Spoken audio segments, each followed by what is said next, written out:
بسم اللہ الرحمن الرحیم۔ شروع اللہ کے نام سے جو بہت بڑا مہربان اور نہایت رحم والا ہے، اور وہی ایک عبادت کے اور پوجنے کے لائق ہے، اس کے سوا کوئی عبادت کے لائق نہیں، پوجنے کے لائق نہیں۔ وہ ہمیشہ سے ہے اور ہمیشہ رہے گا۔ ساری دنیا، آسمان، زمین، چاند، سورج، تمام چیزوں کا اکیلا تنہا وہی مالک ہے، وہی خالق ہے۔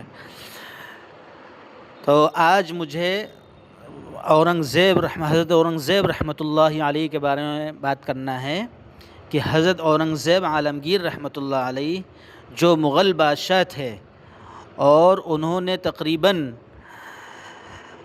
پورے ہندوستان پر حکومت کی تھی، پورے ہندوستان کو فتح کر لیا تھا انہوں نے، اور یہ انہوں نے بالکل زور زبردستی کے ڈنکے پر نہیں، اپنی رحم دلی اور اپنی انسانیت پسند اور اپنی غریبوں پر بہت شفیق ہونا، ان پر مہربان ہونا، اس طریقے سے انہوں نے فتح کیا تھا۔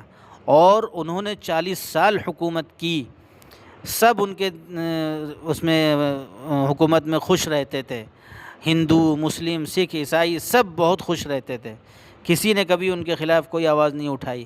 ہاں، ان سے اگر کسی کو تکلیف ہے تو وہ آج کی موجودہ حکومت ہے، جو نوجوانوں کو کاکروچ کہتے ہیں۔ تو اس طرح سے اورنگزیب رحمۃ اللہ علیہ کے بارے میں غلط سلط بتایا جاتا ہے کہ انہوں نے ایسا کیا، وہ ایسے تھے، ویسے تھے، مندر توڑے، یہ توڑا۔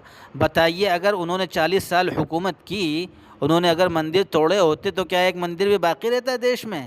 یہ صرف بیوقوف بنایا جا رہا ہے، مورخ بنایا جا رہا ہے ایک حکومت کی طرف سے کہ ان کو ایسا کہیں، ان کو ایسا کہیں۔